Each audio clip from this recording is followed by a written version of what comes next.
Panama case کا تیسرا اور حتمی راؤنڈ، شریف خاندان کے خلاف احتساب، عدالتوں میں ریفرنسز دائر، فیصلہ 6 ماہ میں۔ اگلے عام انتخابات میں ہاؤس آف شریف کا مستقبل کیا ہوگا؟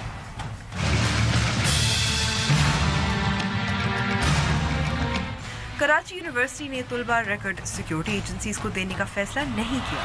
وائس چانسلر کہتے ہیں یونیورسٹی میں مالی مشکلات ہیں، ریسرچ کی قلت طلبہ کو غلط راہ پر ڈال سکتی ہے۔ اور بھارتی صحافی کے قتل کا رد عمل، مودی جی کو نفرت انگیزی کی پیروکاری پر ٹویٹر پر بلاک کرنے کی مہم تیز۔ السلام علیکم and welcome to news wise, میں ہوں امبر شمسی۔ پاناما کیس سے شروع ہونے والا شریف خاندان کے خلاف کیسز کا دور اپنے تیسرے راؤنڈ میں داخل ہو گیا ہے۔ سپریم کورٹ کے فیصلے کی ہدایت کے مطابق نیب نے نواز شریف، تینوں بچوں اور اسحاق ڈار کے خلاف ریفرنسز دائر کر دیے ہیں۔ معاملہ اب احتساب عدالتیں دیکھیں گی۔ ان مقدمات میں اگر ہاؤس آف شریف اپنا دفاع نہ کر پائے تو نہ صرف 14 سال کی قید ہو سکتی ہے بلکہ عوامی عہدے سے عمر بھر کی نااہلی اور خاندان کے اثاثے بھی منجمد کیے جا سکتے ہیں۔ اگر شریف خاندان کے ارکان احتساب عدالتوں سے تعاون نہیں کرتے تو گرفتاری کا حکم بھی دیا جا سکتا ہے۔ ابھی تک تو شریف خاندان نے نیب کیس کے ساتھ تعاون نہیں کیا اور موقف اپنایا ہے کہ پاناما کیس کے فیصلے کے خلاف نظر ثانی کی اپیل دائر کر رکھی ہے۔ نواز شریف وطن واپس آ کر جلد ہی عوامی رابطہ مہم کا آغاز بھی کریں گے اور کرنے جا رہے ہیں، لیکن کیا احتساب عدالتوں میں اب چلنے والے کیس عوامی رابطہ مہم پر اثر انداز ہوں گے؟ ان مقدمات کا منطقی انجام 6 ماہ میں آنا ہے۔ کیا اگلے عام انتخابات میں شریف خاندان سیاسی مستقبل بچا سکیں گے؟ اور آج کراچی یونیورسٹی کے vice chancellor professor doctor Ajmal Khan نے کہا کہ طلباء کا ریکارڈ سیکیورٹی اداروں کو دینے کا فیصلہ نہیں کیا۔ طلباء اور اساتذہ پر اعتماد ہے۔ یونیورسٹیز میں مالی مشکلات کے باعث ریسرچ کی کمی ہے اور ایسے میں طلباء غلط راہ پر نکل سکتے ہیں۔ کیا صرف یہی وجہ ہے کہ نوجوان طلباء کے انتہا پسندی کی جانب راغب ہو رہے ہیں؟ کیا یونیورسٹی میں طلباء یونینز کی بحالی سے انتہا پسندی کا خاتمہ ہو سکتا ہے؟ شروع کرتے ہیں اپنی ٹاپ سٹوری سے۔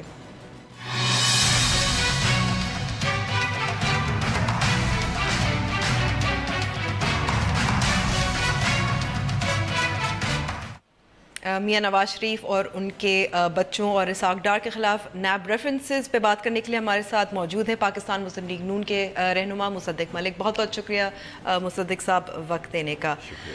ابھی تک تو شریف خاندان نے تعاون نہیں کیا نیب ریفرنسز سے پہلے جب دائر ہونے تھے، اب بھی نہیں کریں گے؟ کیا پتہ گرفتاری کا حکم آ جائے؟ دیکھیں، یہ تو فیصلہ قانونی ماہرین کریں گے کہ انہیں کیا کرنا چاہیے، مگر ابھی تک جو ہوا ہے وہ سب کے سامنے ہے۔ یعنی شریف خاندان نے بھرپور تعاون کیا JIT کے ساتھ، تحفظات کے باوجود بھرپور تعاون کیا اور مسلسل اپنے تحفظات جو ہیں وہ پہنچائے سپریم کورٹ تک، لیکن کسی نے کان نہیں دھرا۔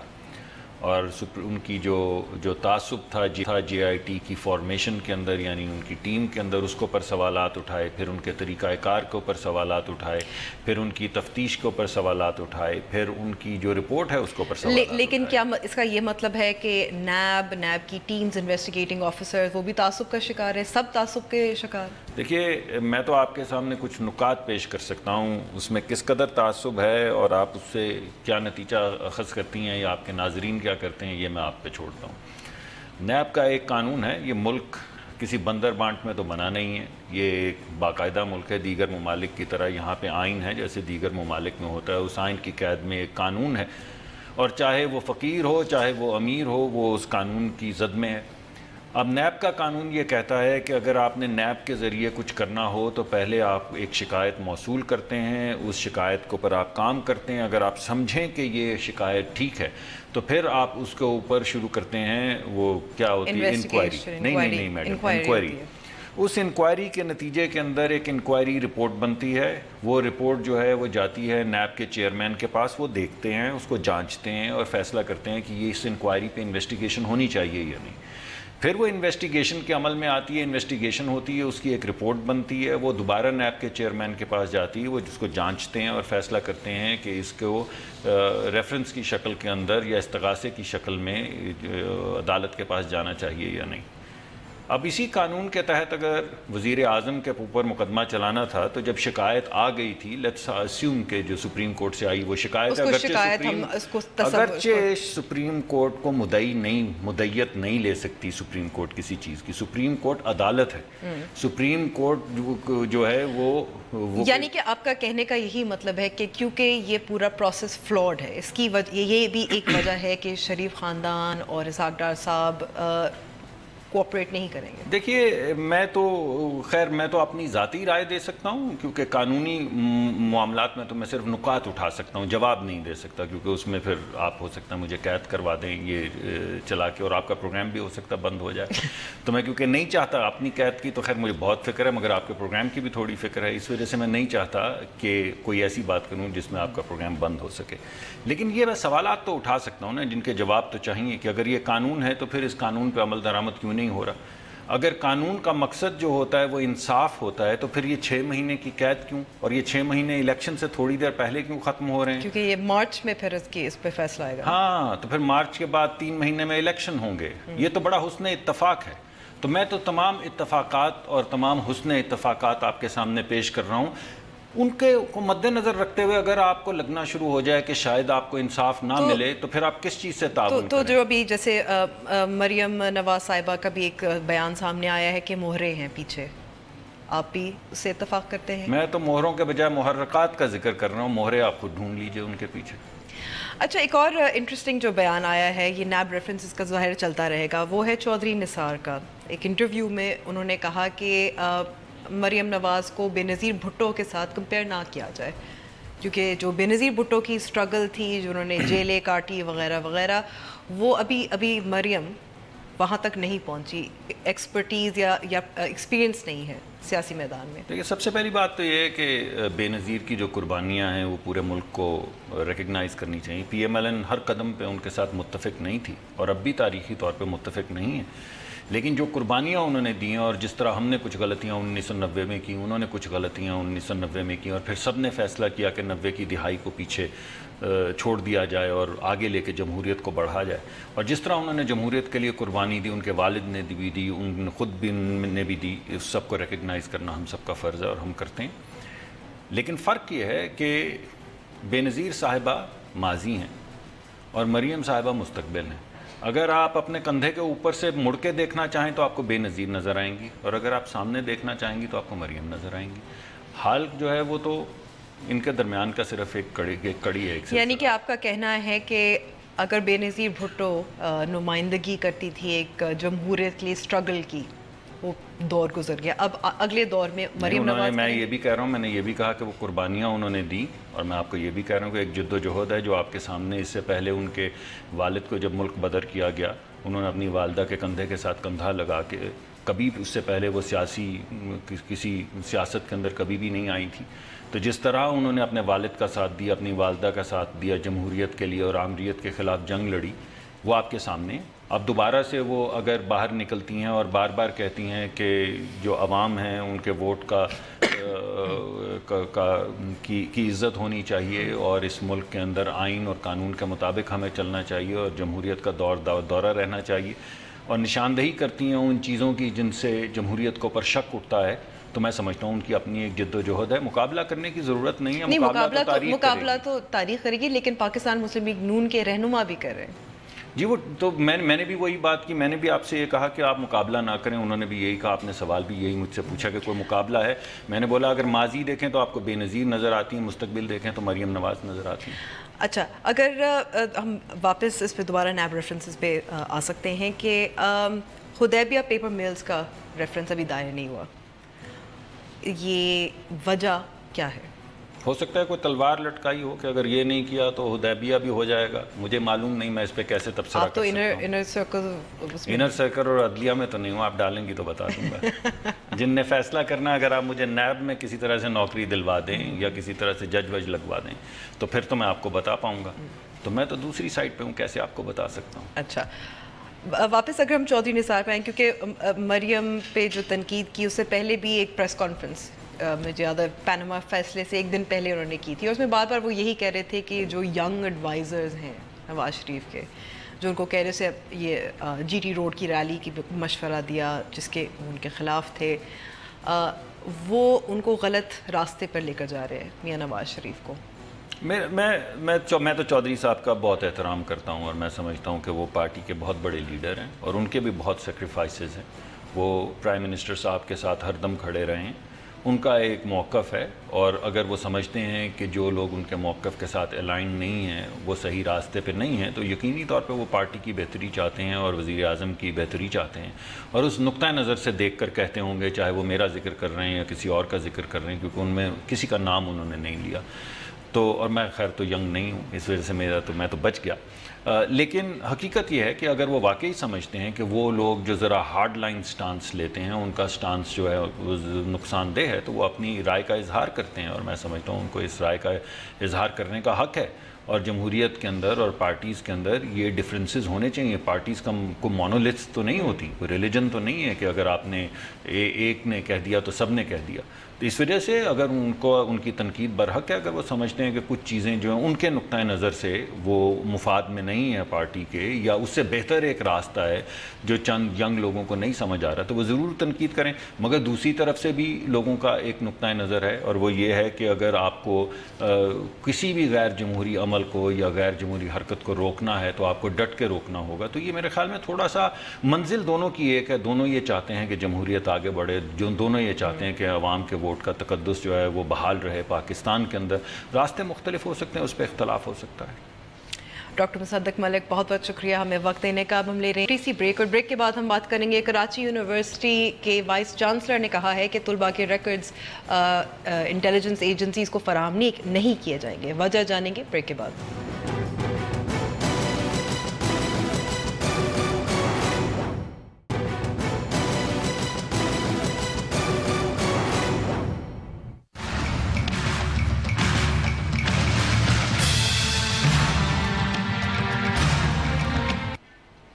دو روز قبل میڈیا میں خبر آئی تھی کہ کراچی یونیورسٹی اور مختلف یونیورسٹیز طلباء کے ریکارڈز قانون نافذ کرنے والے اداروں کو فراہم کرے گی، لیکن اس کے بعد کراچی یونیورسٹی کے وائس چانسلر نے اس کو کہا کہ یہ فیصلہ ابھی حتمی نہیں ہے، یہ صرف ایک تجویز تھی. اس فیصلے کی اگر یہ ہوتا ہے، اس کی تنقید پہلے سے ہو چکی ہے. سینٹ چیئرمین رضا ربانی صاحب نے کافی سخت الفاظ میں ایک خط بھی لکھا اس کے خلاف. اس تمام معاملات پہ بات کرنے کے لیے ہمارے ساتھ موجود ہے پروفیسر ڈاکٹر اجمل خان جو وائس چانسلر ہیں کراچی یونیورسٹی کے. بہت بہت شکریہ ڈاکٹر اجمل ہمیں وقت دینے کا. ویلکم. جی ڈاکٹر اجمل، طلباء کے ریکارڈز، یہ خبر ایسی کیوں پورٹرے کی گئی جیسے یہ واقعی ایسے ہی فیصلہ کیا ہے یونیورسٹیز نے؟ دیکھیں، جس دن یہ واقعہ ہوا تھا اور اس کے بعد جب یونیورسٹی کھلی تو میں نے صبح ایک اجلاس بلایا یونیورسٹی کے تمام ڈینس کا اور ممبر سنڈیکیٹس کا اور ٹیچر سوسائٹی کے نمائندوں کا اور میرے کچھ ایڈمنسٹریشن کے بھی لوگ تھے. یہ ایک ریگولر میٹنگ ہوتی ہے جو کہ میں بلاتا ہوں لوگوں کو مشورہ کرنے کے لیے. یہ اسٹیچوٹری باڈی نہیں ہے، یہ ایک طرح کی ایڈوائزری باڈی جو میں نے فارم کی ہے. اس کے اندر چونکہ یہ ایشو بہت ہی زیادہ بڑا تھا تو میں نے سب سے پہلے اس پہ بات کی اور میں لوگوں سے کہا کہ بھائی اس کے حوالے سے کیا کرنا چاہیے. اور وہاں بہت سارے مشورے دیے گئے مجھے اور میں نے ان بہت سارے مشوروں پہ بات کی اور سوچا. آخر میں جو ہے نا اس کمیٹی یہ نتیجے پر پہنچی کہ چونکہ سیکیورٹی ہمارا کام نہیں ہے اور ہم پڑھنے لکھنے والے لوگ ہیں اور سیکیورٹی کی جو انٹریکیسی سے ہم واقف نہیں ہیں، اس لیے زیادہ اچھا یہ ہوگا کہ ہم جو ہیں وہ انتظار کریں سیکیورٹی ایجنسیز کی ہدایت کا. جب وہ ہم سے کوئی بات ریکویسٹ کریں گے کہ انہیں کیا فیسیلیٹیشن چاہیے کراچی یونیورسٹی میں سیکیورٹی بہتر کرنے کے لیے، تب ہم دوبارہ مشاورت کریں گے اور مشاورت کرنے کے بعد جو فیصلے کریں گے اس کو ہم اپنی اسٹیچوٹری باڈی پہ لے کے جائیں گے اور وہاں جا کر وہاں یہ فیصلہ کریں گے کہ ہمیں کیا اقدام لینے چاہیے. مگر ہوا یہ کہ آج کل جیسے ہر جگہ ہوتا ہے کہ وہاں پہ لوگوں نے بیٹھ کر جو ہے نا شاید میسیجز باہر بھیج دیے یا جب باہر نکلے تو لوگوں سے کہہ دیا. وہ جو ڈسکشن تھی اس کو انہوں نے اخباری نمائندوں سے شیئر کر لیا اور پھر جو ہے یہ ہر جگہ یہ بات پھیل گئی مختلف بات میں. تو جو بھی ڈسکشن تھی جو کہ فیصلہ نہیں تھا وہ ڈسکشن ہر طرف پھیل گئی جس سے کہ بہت زیادہ غلط فہمیاں پیدا ہوئی ہیں پورے پاکستان میں پورے اس کے اندر.